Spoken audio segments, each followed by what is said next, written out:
कैसे हैं शिक्षा अध्ययन में आपका स्वागत है। आज हम कक्षा 10 चैप्टर 13 शुरू करने वाले हैं समांतर माध्य का। चैप्टर नंबर 13 का जो 13.1 है आपका, ये है समांतर माध्य। इसमें क्या दे रखा है, देखो क्वेश्चन इस तरह का है। उसने कहा है पौधों की संख्या ये है और ये घरों की संख्या है। अब ये देखो समांतर माध्य निकालते कैसे। एक तरफ दे रखा है उसने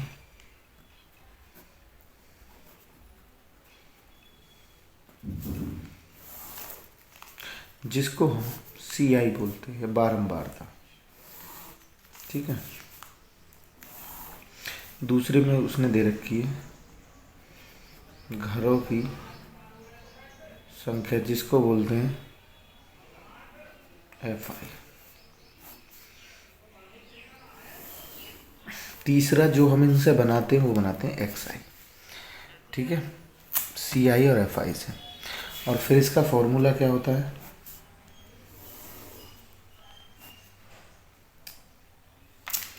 FI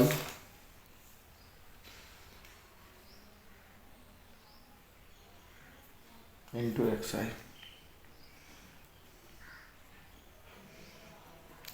ठीक है। ये सारा का सारा मटेरियल्स होता है। पहले क्वेश्चन में कहा पौधे की संख्या, पहले देखो यहाँ एक तरफ से एक और बना लेते हैं। 1 में 0 से लेके 2, 2 में 2 से लेके 4, 3 में 4 से लेके 6, 6 से लेके 8, 8 से लेके 10, 10 से लेके 12, 12 से लेके 14 तक, ठीक है। ये हो गई इनकी CI, ठीक है, जिसको हम हिंदी में बोलते हैं वर्गमूल, ठीक है। अब घरों की संख्या कितनी दे रखी है, पहले में 1, दूसरे में 2, फिर 1, फिर 5, फिर 6, फिर 2, फिर 3, ठीक है। अब XI क्या होता है, इन दोनों का आधे की मल्टीप्लाई इससे करना है, ठीक है। तो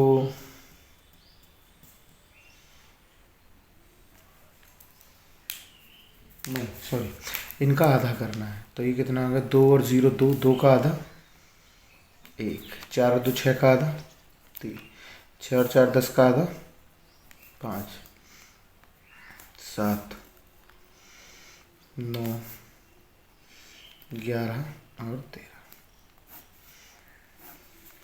जिसमें कि उसने दिया हुआ है जो FI है उनकी संख्या कितनी है, 20।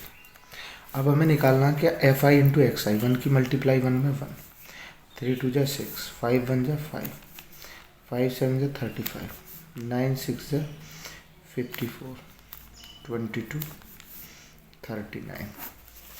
इन सबको जोड़ोगे ये बैठेगा 162। फॉर्मूला क्या होता है इसका,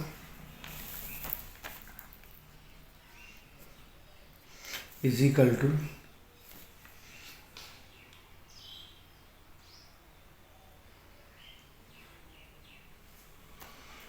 FI sigma FI XI upon FI।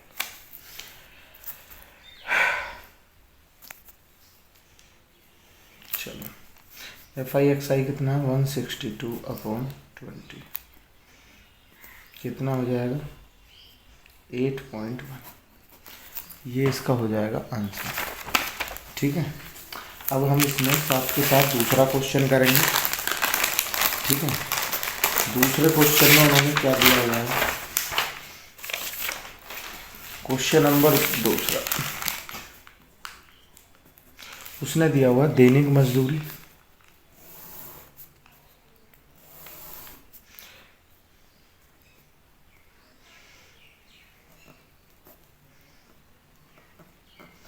दैनिक मजदूर। देखो क्वेश्चन इस तरह का ये वाला, ठीक है।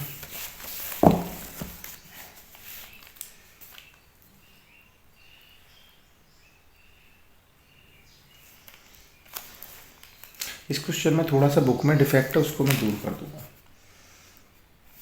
और जो मजदूरी कर रहे हैं उनकी संख्या।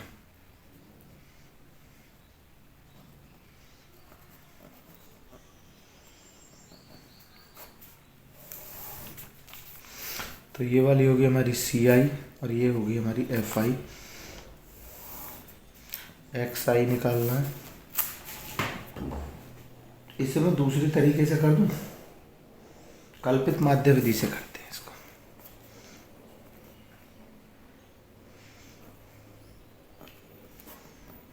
कल्पित माध्य विधि से करते हैं, आपको हर तरह से विधि आनी चाहिए, ठीक है।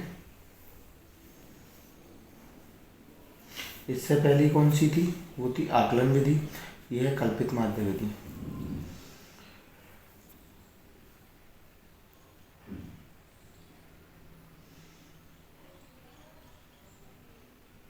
देखो उतारते हैं। सबसे पहले क्या लिखा हुआ है, इसमें जो मिस्टेक है उसको मैं कम दूर कर रहा हूँ। पहले वाले में क्या लिखा हुआ है, 100 से 120, बुक में गलत प्रिंट है। 120 से 140, 140 से 160, ठीक है, 160 से 180, 180 से 200, ठीक है, 12, 14 और 8, 6, 10। पता है मैं चाहता तो इसे पुरानी वाली विधि से भी कर देता, लेकिन मैं इसे अलग विधि से इसलिए कर रहा हूँ कि पूछते हैं, ठीक है। अब कंडीशन देखो क्या है। अब कल्पित माध्य निकाल लेते हैं। नीचे 2 छोड़ो, ऊपर वाला 2 छोड़ो, इनके बीच की जो वैल्यू वो कितनी होगी, 140 और 160 के बीच की होगी 150। तो ये क्या हो जाएगा हमारा कल्पित माध्य A इज इक्वल टू 150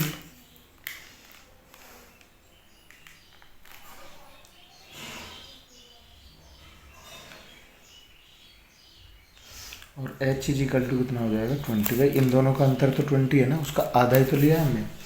चलो अब सबसे पहले निकालेंगे हम UI इज इक्वल टू होता है XI minus A into H बराबर XI कितना है हमारा पता नहीं है, A कितना है हमारा 150/20।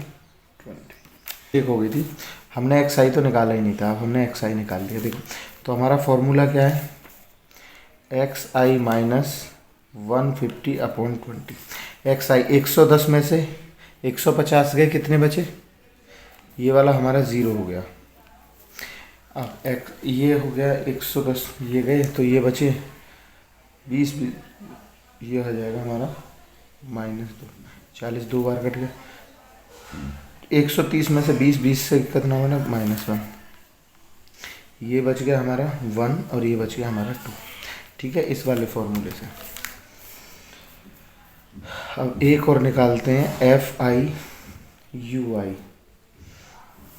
FI कितना हमारा 12 की मल्टीप्लाई इसमें करो -24 -14 0 6 20।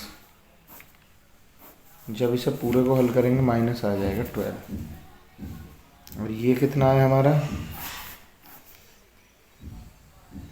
Sigma FI is equal to 50, ठीक है। और इसमें वही फॉर्मूला लगा दो, XI बराबर A plus H sigma FI UI बटे FI। A कितना है 150 plus 20 multiply -12 into 50 is equal to हो गया 150 माइनस 4.80 बराबर 145.20। यही इनकी माध्यिका है, ठीक है।